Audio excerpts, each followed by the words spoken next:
예, 이제 제20편입니다. 전번에 구조와 설비가 나왔네요. 자, 414페이지입니다. 자, 보겠습니다, 여러분들. 자, 우리가 건물의 어떤 조건이죠. 대시 튼튼한 땅 위에 건물이 올라가야 됩니다. 튼튼합니다. 또 이 도로에 접도한 땅에서 건물이 올라갈 수가 있다. 이렇게 말합니다. 그런데 이제 대지 위에서 짓는 건물 구조입니다. 딴 건 다 갖춘데 구조가 이것이 위험하면 안 되겠죠. 그래서 이 건물의 구조 설계를 보고 이것도 안전선 확인되어야 건축물도 안전하니까 그래서 건물 구조도 안전해야 됩니다. 또요 튼튼한 구조인데 건물 내부에 전기, 설비, 가스 등이 없다 안 되겠죠. 설비도 장착 갖추고 있는 것이 확인되어야 허가 딱 내어줍니다. 그런데 여러분들 보세요. 구조와 설비에 관한 확인 문제는요. 건축이 딱 되어지면 측정할 수 있습니다. 그런데 지금 건물이 아직 안 지어졌죠? 건축 허가 받는 과정입니다. 그러니까 이것들은요 설계입니다. 설계를 보고 이것들이 튼튼한지 또요 기타 설비가 있는지를 확인해서 허가 딱 내어줍니다. 설계대로 공사 시공할 때는요 다시 감리합니다. 감리하니까 그건 그 뒤의 문제고요.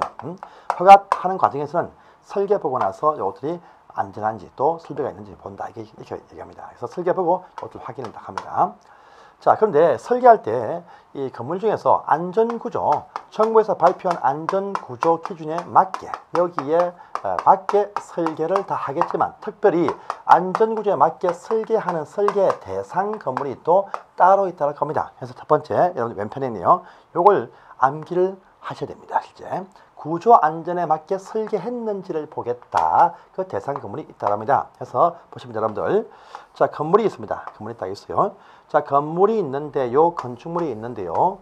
이 건축물들의 높이입니다. 이 높이가 13m 이상이 되어지면 설계할 때 안전구조 맞게 해야 됩니다. 그 다음에요. 자, 건물 처마 높이죠. 처마 높이가 뭡니까?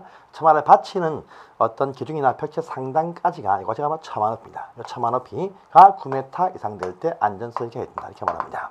또 건물 청수입니다. 청수가 1층, 2층, 3층, 3층 이상 나오는 건물들 안전 설계해야 됩니다. 해야 돼요. 그 다음에 또 있습니다. 여러분들 건물 내부에 기둥의 간격입니다. 기둥과 기둥 사이의 요 거리 간격이 10m 이상 벌어지면 안전 설계해야 된다. 이렇게 말합니다. 또요 건물 자체의 넓이입니다. 이 건물의 연면적이 1,000제곱미터 이상 되면 그러하다. 이렇게 말합니다. 그래서 보시면요 3층 9m, 높이 13m, 기둥 간격 10m, 또 연면적 1,000 이상일 때 안전구조에 맞게 설계를 해야 된다. 이렇게 말합니다. 1, 2, 3, 4, 5번입니다. 요시고요. 그 다음에 요 건물이 이제 지진구역 안에 있으면 모든 건물들 안전 설계를 해야 된다. 이렇게 또 말합니다. 6번입니다. 또 7번입니다. 보시면요.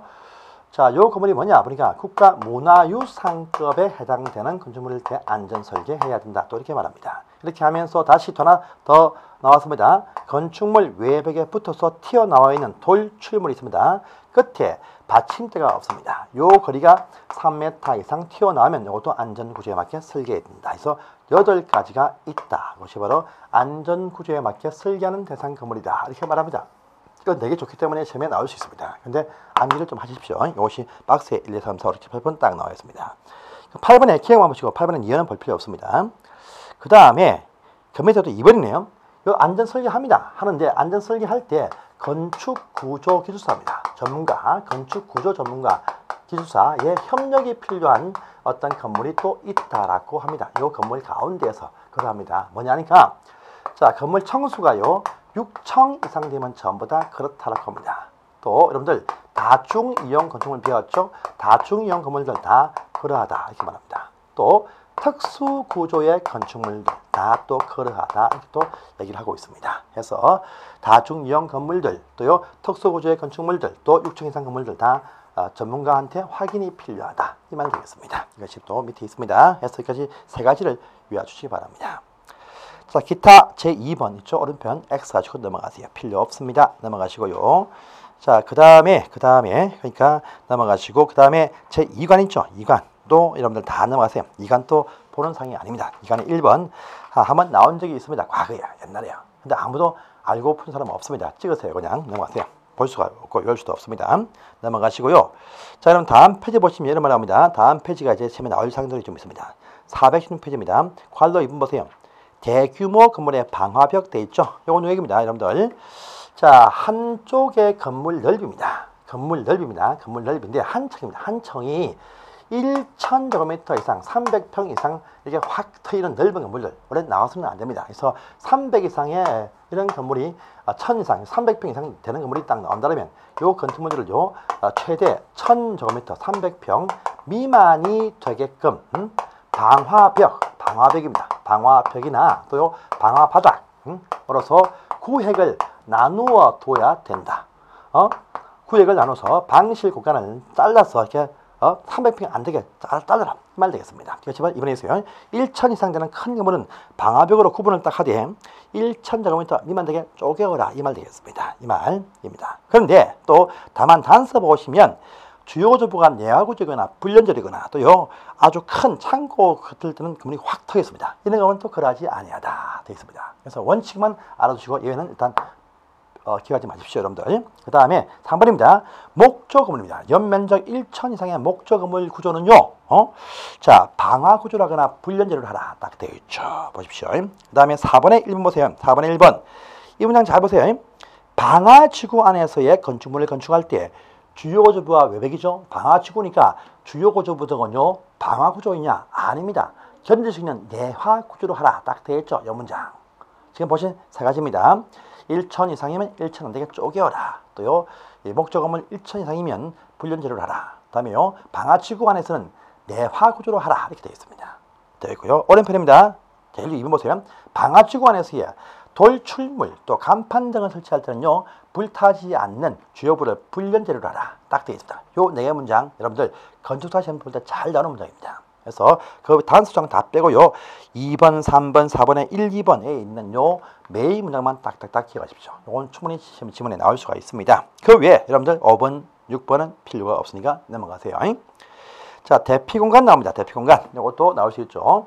자, 공동주택 건물 등입니다. 보시면요. 4층 나왔죠. 4층. 4층 이상 되는 공동 중에서 아파트입니다. 아파트입니다. 4층 이상의 어떤 아파트 건축물일 때는요. 요 건물의 발코니입니다. 발코니에다가 무엇을 설치합니다. 뭐냐? 대피 공간을 설치하게 되어져 있다라고 합니다. 이것이 옆집과 함께 쓸 때는요. 3제곱미터 이상 공간을 만든다. 제곱미터. 한 개 쓸 때 단독으로 쓸 때는요. 그 면적이 2제곱미터 이상 면적이 나오게 하면서 발코니입니다. 발코니 벽이겠죠. 여기 보시면 이렇게 방화문을 딱 설치해서 숨을 수 있는 장소를 만들라. 이게 되겠습니다. 하지만 이것이 또 설치물과 또 면제되기도 한다라고 합니다.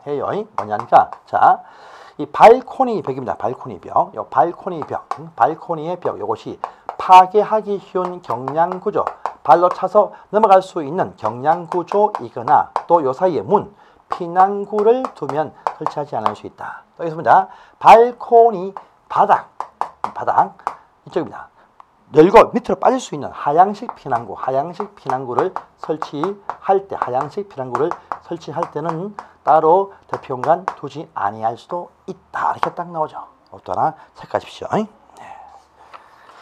좀 어려운 상입니다. 여러분들 딱 저만 넣으세요. 설치 면제 딱 나와 있습니다. 다음 페이지에. 자, 기타 8번. 시험에 안 나오니까 넘어가십시오. 그 다음에 그 밑에도 2번 또 넘어가세요. 오른편에 보시면요. 자, 여러분들 고층 건물 나왔죠. 9번입니다. 이건 또 보셔야 됩니다. 보셔야 돼요. 아주 높은 고층 건물들 화재시에 밑으로 올 수가 없으니까 건물 내부에서 숨을 수 있는 장소가 필요합니다. 바로 대피공간인데 고층 건물에 설치하는 그 대피공간은요. 피난 안전구역이라고 부릅니다. 그래서 고층 건물에 보시면 대피공간을 두는데 이 명칭이 뭐냐? 바로 피난 안전구역을 두게 되어져 있다. 이렇게 말합니다. 요거 두면 요거 아시죠, 여러분들? 용적률 산정할 때 제외해 준다. 이렇게 말합니다. 자, 여러분들 해보세요. 자, 초고층입니다. 초고층 건물이 뭐죠? 층수가 50층 이상이거나 높이가 200m 이상인 것을 말하죠. 초고층이면 이렇게 합니다. 지상에서 최대 30개 층마다 한 개소 이상씩 두게 되어져 있다. 이렇게 딱 되어 있습니다. 자, 만약에 이 건물이 몇 층이냐? 110층입니다. 몇 개 두어야 됩니까? 자, 30층, 60층, 90층, 또 110층 딱 붙죠? 그럼 일단 한 개에서 총 4개를 두게 되어 있다. 이렇게 말합니다. 그 다음에요. 준초층입니다. 초고층이 아닌 고층 건물 준초고층인데 이 준초고층은요 해당 청의 2분의 1청, 2분의 1청의 상 5층 하 5층입니다. 상하 5층 사이에 요 사이에 한 개 이상 두면 된다. 이렇게 딱 되어 있어요. 만약에 건물이 42층입니다. 그러면요 2분의 1층 21층이죠. 플러스 5층 빼기 5층 하면요. 자 26층과 16층 요 사이에 한 개 이상 설치하면 된다. 이 말 되겠습니다. 피난 안전구역입니다. 요 내용 보시기 바랍니다. 자 3번에 이제 제3관 피난시설 나왔습니다. 피난시설 나왔네요. 건축물 설비입니다. 설비 참 많아요. 여러분들 안에 전기, 가스, 배관 참 많습니다. 그런 설비는 우리 시험에 나올 수가 없고요. 설비가 제일 중요한 것이 뭐냐? 건물 내부에서 제일 중요한 것이 이동 설비하고요. 피난 설비가 제일 중요합니다. 특히 피난 설비 참 중요합니다. 피난 설비. 그럼 건물이 흔들리죠. 승강기입니다. 이거 안 탑니다. 안 타. 전부 다 뛰어갑니다. 어디로요? 계단으로 다 뛰어갑니다. 뛰어갑니다. 설명도 안 했습니다. 말도 설명도 안 했는데 불구하고 전부 다 일로 뛰어갑니다. 이것이 제일 중요한 피난 설비에 포함이 됩니다. 그래서 피난 설비인데 요 명칭이 됐습니다. 건물 내부에는요 2층 이상이면 직통 계단을 두어라 이렇게 또 얘기하고 있습니다. 이 건물이 2층 이상입니다. 그러면요 이 건물이 1층입니다. 지상층 또 피난층 아시죠? 피난층은 2층, 3층, 4층, 5층 중에서 말입니다. 바깥쪽으로 통하는 출구를 갖춘 층이 피난층 이렇게 부릅니다. 자 건물 내부에서는요 지상층으로 곧바로 쫙 이렇게 통하든지 또는요 피난층까지 쫙 통하는 계단이 있어야 됩니다. 뭐냐 바로 직통한다. 직통 계단 되겠습니다. 중간에 꺾이면 안 됩니다. 직통 쫙 가야 됩니다. 설치할 때 설치 조건이 있다라고 합니다. 자 설치하는데 자 건물 내부입니다. 건물 내부에서요 보시면요 사람이 딱 서 있습니다. 이쪽에 계단실이 이렇게 있습니다. 직선거리가 아닙니다. 이 건물 안에서도 왔다 갔다 합니다. 하니까 복도 따라갈 수 있는 요 최단거리입니다. 최단거리 30m입니다. 요 30m마다 계단실로 통하는 계단이 있어야 된다. 이렇게 말합니다. 그래서 건물 내부에서 건물 각층 그 내부에서요 보행거리 걸어서 갈 수 있는 보행거리입니다. 이 보행거리가 30m 이하가 되게 계단실을 이렇게 설치하게 되어져 있다. 이렇게 말합니다. 자 그런데 요 건물이 뭐냐 보니까 튼튼한 건물입니다. 튼튼하게 내화구조 갖춘 튼튼한 건물입니다. 오래 견뎌 두니까 이럴 때는요 50m 두고 설치하면 된다. 이렇게 말합니다. 그런데 또 튼튼합니다. 그런데 이것이 16층 이상의 공동주택 아파트입니다. 애들 때문에 단축 40m 단축을 시킨다. 이렇게 말합니다. 또요 공장 가운데에서 자동 생산 설비 갖춘 공장은요 그 안에 사람이 별로 없으니까 75m 이하다. 이렇게 말하고요. 사람이 아예 없는 무인 공장은 100m마다 설치하면 된다. 이렇게 딱 되어 있습니다. 직통 계단의 원칙과 완화가 나와 있죠. 자 보시고요.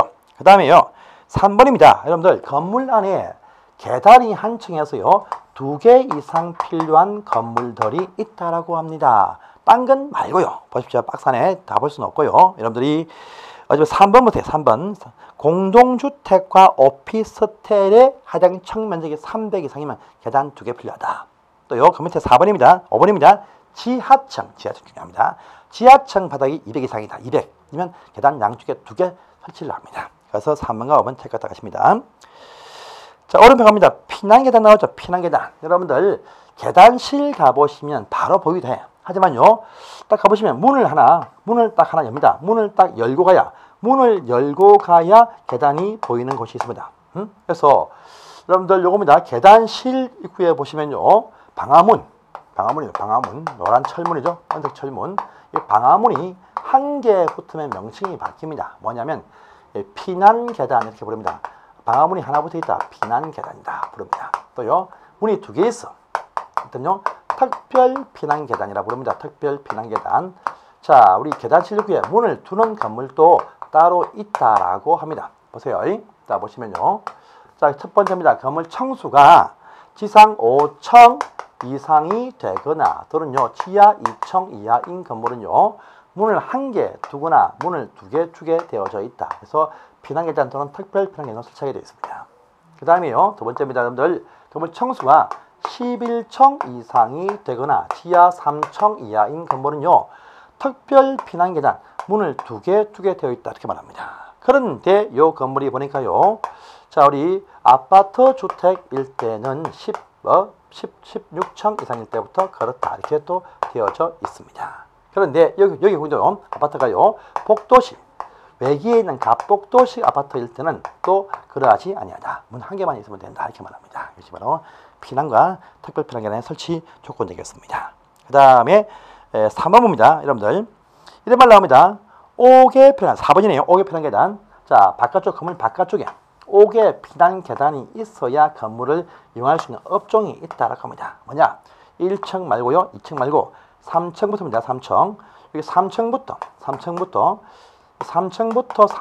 그 위에 쓰는 요 용도가 뭐냐? 보니까요. 공주님이 사는 집, 공주님이 사는 집입니다. 공주집이면 공연장, 주점, 룸살롱, 집회장이 있으면 여기 5개 피난 계단 설치하게 되어져 있다. 이렇게 말합니다. 그래서 4번에 있습니다. 공주집 이렇게 짚고 넘어가십시오. 상세는 보지 마세요. 넘어가십니다. 다음 페이지입니다. 여러분들 5번입니다. 자, 건물 지하입니다. 건물 지하입니다. 지하층 보시면요. 뭐냐? 이 지하층이 3,000제곱미터 이상 됩니다. 뭐냐? 나이트클럽입니다. 지하층이 집회장입니다. 집회장, 나이트클럽입니다. 그러면요. 계단이 쭉 붙어서 이렇게 이어가요. 이건 말고, 계단 말고요. 이 정도의 지하 공간이 딱 있으면 바로 지표까지 통하는 개방 공간을 따로 두게 되어져 있다. 이렇게 말합니다. 그것이 바로 5번에 있어요. 자, 여러분들 6번, 7번은 통과하십시오. 필요 없습니다. 옥상 광장 나옵니다. 옥상 광장. 자, 여러분들 건물이 일정 층수 이상의 건물로서 무엇을 쓰고 있으면요. 요 건물 밑에 하층에서 불 났을 때 옥상에 올라갑니다. 옥상에 개방되어져 있는 옥상 광장을 설치하는 대상 건물도 있다라고 하네요. 무엇이냐 보니까 자, 1층, 2층, 3층, 4층, 5층. 5층입니다. 5층부터 그 위에 공간의 쓰임새가 뭐냐 보니까 문종판 주장, 문화집회시설, 종교시설, 판매시설, 주점, 룸살롱, 장례식장이면 옥상광장 설치하게 되어져 있다. 이렇게 말합니다. 다시 오른편에 2번에 있어요. 그럼 3번입니다. 헬리포터 나오네요. 헬리포터 누구입니다? 건물 청수가 11층 나와야 돼요. 11층. 헬리포터 하면요. 건물의 청수가 여기가 11층입니다. 11층부터 그 위에 공간, 11층부터 그 위에 바닥의 합계가 1만 제곱미터 이상 되는 부분입니다. 이때 옥상이 평평한 지붕이면 요 사이에다가요. 헬리콥터, 착륙장, 헬리포터를 설치한다 이렇게 말합니다. 근데 이것이 경사진 타워식의 형태의 지붕이면 설치를 못합니다. 대신요, 요 경사지붕 밑에 대피 공간 요걸 둡니다.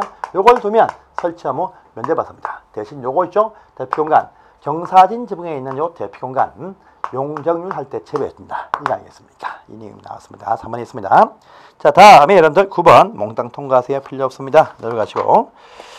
자, 다음 페이지입니다. 3번에 보니까 승강기 나오네요. 승강기 이동설비입니다. 건물 내부의 이동설비 바로 승강기가 딱 나옵니다. 승강기 딱 나와요. 승강기인데 보시면 다시 이것이 성용 승강기가 있습니다. 그 다음에요. 화물용 승강기가 있다. 감사합니다. 성용이 있고요. 그 다음에 보시면요. 됩니까? 비상용 승강기가 있다. 이렇게 말하고 있어요. 성용과 비상용이 있습니다. 자, 보십니다. 근데 성용은 이렇습니다. 건물 층수가 일단 6층 이상 나와야 됩니다. 6층 이상이면서 이 건물이 연면적이 2,000제곱미터 이상이 될 때 설치를 해야 된다. 이렇게 말합니다. 6층 이상이면서 이 건물의 연면적이 2,000제곱미터 이상 나올 때 성용 승강기 설치한다. 이렇게 말해요. 자, 그런데 여기 밑에입니다. 비상용은 뭐냐? 건물 층수가 아니고 높이입니다. 31m 높이를 초과할 때 비상용을 둔다. 이렇게 말합니다. 그런데요, 요거 두 개 서로 겸용 같이 한 개로 이용할 수가 있습니다. 대개 다 한 개로 이용을 주로 이렇게 합니다. 내부에 철판이 붙어 있죠. 그냥 비상용입니다. 비상용. 같이 이렇게 보통 설계를 많이 합니다. 해요. 그런데 이쪽에 있습니다. 성용인데 요 건물이 뭐냐? 딱 6층짜리 건물입니다. 인데 각 층 바닥 면적 300제곱미터 요 이내마다 계단실을 한 개 이상 두고 있으면 6층 일단에서 설치물을 면제해준다. 이렇게 말합니다. 이 내용이 이제 이런 연편에 의해서 나와 있습니다. 자, 보십시오. 딴 건 필요 없습니다. 넘어가시고요. 자, 다음에 오른쪽입니다. 4번이요. 4번. 자, 지능형 건축물입니다. 인텔리전터 빌딩이죠. 빌딩입니다. 외부에서 핸드폰을 하면요, 불이 딱 켜지고 보일러 딱 켜집니다. 이런 건물은 곤장상이죠. 그래서 이런 건물로 인정을 받을 수가 있습니다. 인정 딱 받죠. 인정을 받으면 혜택을 줍니다. 뭐냐? 지능형 건물로 인정을 딱 받으면 조용히 15%의 혜택을 준다라고 합니다. 뭐냐? 조경 설치 면적, 용적률, 건물 높이자 둘 다 15% 혜택을 줍니다. 자, 용적과 높이는 더 주어야 혜택입니다. 주니까 100분의 115%입니다. 조경은요, 면적을 빼주다. 그래서 85%죠. 100분의 85. 빼주니까 100분의 85. 15% 혜택을 주는데, 이것이 조경은 빼주니까 100분의 85요. 용리는 더 주니까 100분의 115요. 이 혜택을 받을 수 있다. 이렇게 딱 체크를 딱 해두세요. 제일 밑에 보이시죠?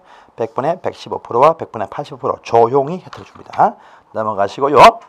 자, 다음 페이지입니다. 여러분들 이제 제 3절 편입니다. 기타 제한이 나오네요. 이거 좀 보겠습니다. 자, 기타 제한부터 해가지고요. 1, 2, 3, 4, 5번 나왔네요. 용적률 표는 다 했으니까 넘어가시고 기타 상관 쭉 보겠습니다. 자, 1번입니다. 3절 1번 426페이지네요. 자, 여러분들 대지가 2개 이상의 어떤 지역에 걸치는 땅이 나올 수가 있어요. 이런 말입니다. 여러분들 대지가 있습니다. 자, 보니까 이쪽입니다. 이쪽에 보니까 주거지이네요. 주거지역이고 이쪽은요 상업지역이 딱 붙어 있습니다. 그런데 이 사람이 토지를 분필하면 간단하게 상업지역 딱 분필할 수 있는데 분필하지 않고 이 땅 총체로 이용하려고 합니다. 그런데 이 전체의 땅은요 1000제곱미터입니다. 그런데 주거 쪽에 포함이 되어진 것이 700이 딱 포함이 되어 있고 상업지역 300이 딱 포함이 되어 있습니다. 이 사람은요 자기 마음은 이쪽에 상가니까 상업지역은 상가를 짓고 이쪽은 집을 짓겠다. 이렇게 못합니다. 못해요. 하나의 대지는 하나의 종류의 것만 지을 수가 있어. 그러니까 분필을 하지 않는 이상 이럴 때는요. 과반이 넘는 쪽. 어딥니까? 과반. 딱 반이 넘는 쪽. 과반이 넘는 쪽 대지에 있는 규정이 전부 다 들어온다. 이렇게 말합니다. 그래서 분필 안 할 때 얘는요. 요것들이 걸치고 있을 때는 이 중에 반 이상 차지하는 쪽의 토지 용도적인 전체 대지의 취급을 받는다. 이 말입니다. 이 말.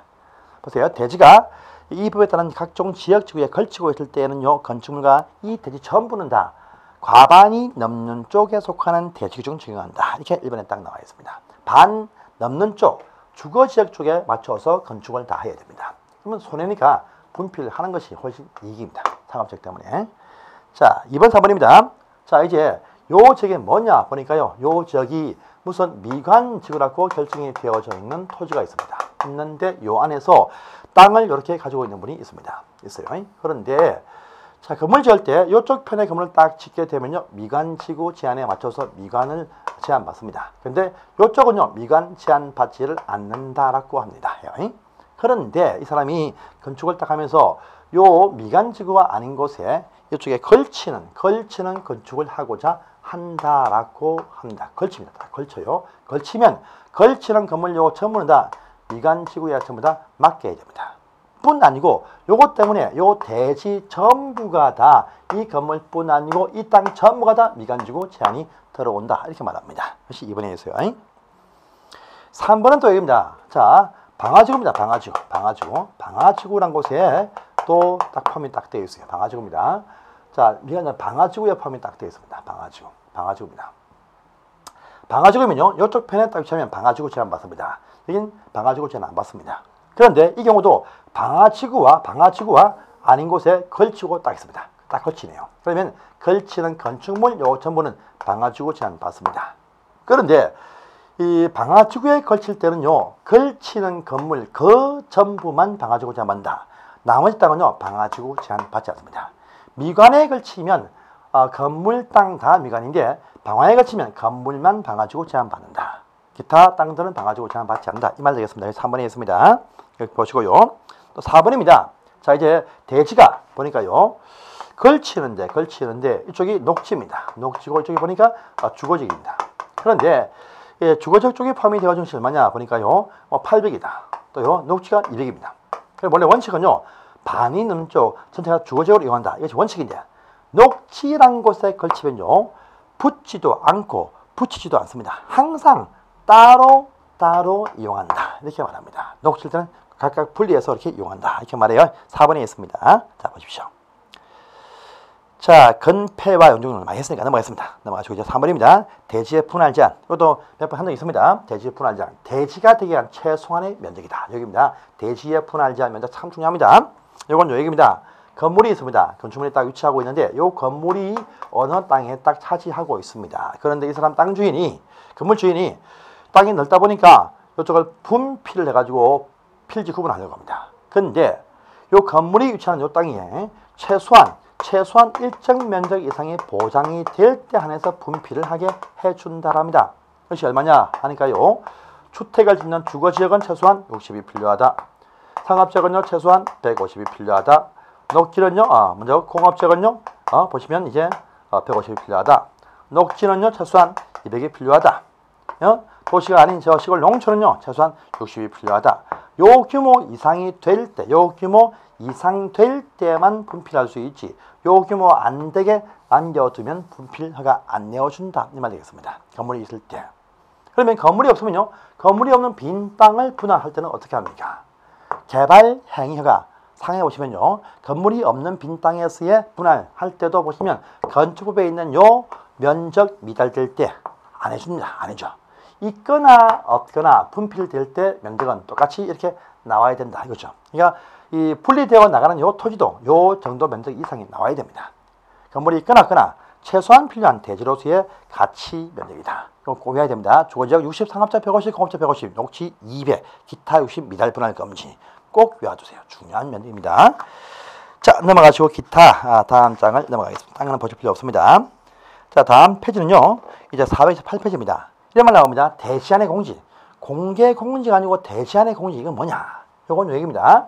자, 여러분들 보시면 저희가 아까 쭉 배우신 사항들인데 대지는요. 대시란 것은 도로란 곳에 접도하고 있을 때 건축이 가능하다. 이렇게 말합니다. 그러면요. 접도하면 요 대지와 도로의 경계선 등의 건축선이 쫙 나옵니다. 이 선 넘지 못합니다. 건물 지을 때. 또 자기 땅 아니고 옆 땅은 건물 넘어갈 수가 없습니다. 요 선 범위 내에서 건물 딱 짓는데요. 그러면 딱 보시면 건축선 안 넘어가게 딱 붙여서 건물을 지어도 됩니다. 여기 붙여서 건물을 딱 지어도 돼요. 그런데 한국의 법제는 말입니다. 이렇게 건물 못 짓습니다. 자, 이겁니다. 대지 안에 공지를 띄우게 한다. 그래서 건축선 또 옆에 있는 인접대지입니다. 인접대지. 건축선과 인접대지에서도 일정 거리를 띄워서 건물을 실제 요 안에 배치를 딱 하게 함으로써 이 건물 주변에 공지란 것을 확보하게 해서 채광, 통풍, 방화 등의 어디서 보호를 받겠다. 이렇게 말합니다. 그래서 요 띄우는 거리입니다. 건축선에서와 인접대지에서 좀 띄우게 하는데 띄우는 최대 거리가 얼마냐? 각기 6m 범위 내에서 상세하게는요. 대통령령에서 정한다. 이렇게 딱 되어 있습니다. 그냥 6m 범위 내에서 인접대지와 또요 건축선에서 띄우게 하더라. 이렇게만 아시고 넘어가시고 상세한 내용, 박스 안에 있는 내용들 보시면 안 됩니다. 참고사항입니다. 넘어가십시오. 자, 오른편에 5번입니다. 맞벽 건축 나오죠. 이건 요 얘기입니다. 띄운다. 어떤 것은요, 오히려 인접대지에서 바짝 붙여가지고 붙은 것처럼 보이게 이렇게 건물을 지을 수 있다. 여러분들 상업지역 가보시면, 상가지역 가보시면요, 건물이 빽빽빽 붙어 있습니다. 그 이유입니다. 안 띄우고 붙인다. 맞벽으로 바짝 붙여서 건축을 하게 해준답니다. 맞벽. 이건요, 인접대지에서 50cm 이상 아니고 이내, 50cm 폭 이내는 바짝 붙여서 건물을 지을 수 있습니다. 맞벽을 바짝 붙여서 건물을 이렇게 탁 붙어서 보이게 지을 수 있다. 대신 요 맞벽은요 방화벽으로 화염 방지 막는 벽으로 하라. 이렇게 말합니다. 하면서 이렇게 나올 수 있는 특정 장소가 있다랍니다. 여러분들 상업지역은요 옆에 땅 주인이 동의하든 하지 않든 붙여서 지을 수가 있습니다. 상업지역은요. 다음에 두 번째입니다. 이거 말고요. 두 번째입니다. 주거지역. 주거지역도 가능해요. 가능한데 주거지역은요 보시면 옆에 있는 옆에 있는 땅 주인, 소유자가 합의입니다. 합의. 땅 주인끼리 합의가 되어야 이렇게 붙일 수가 있다. 이렇게 말합니다. 세 번째입니다. 한옥 등 보존을 위해서 맞벽이 가능해진다. 상업지역과 합의되어진 주거지역과 한옥동 보호를 위해서 맞벽으로 건축하게 해준다 이렇게 말합니다. 이 내용이 오른편에 딱 보이시죠? 맞벽 건축에서 그 박스 안에 1, 2, 3번 요 지역들 딱 보십시오. 자, 복도는 필요 없습니다. 넘어가 주십시오. 넘어가시고 이제 제 4들 나오래요. 자, 높이 제한 나왔습니다. 높이 제한. 이것은요, 우리 제일 뒷부분 상이기 때문에 좀 다른 설명이 좀 필요하니까 이건 다음 시간에 설명하도록 하겠습니다. 자, 여기까지 할게요.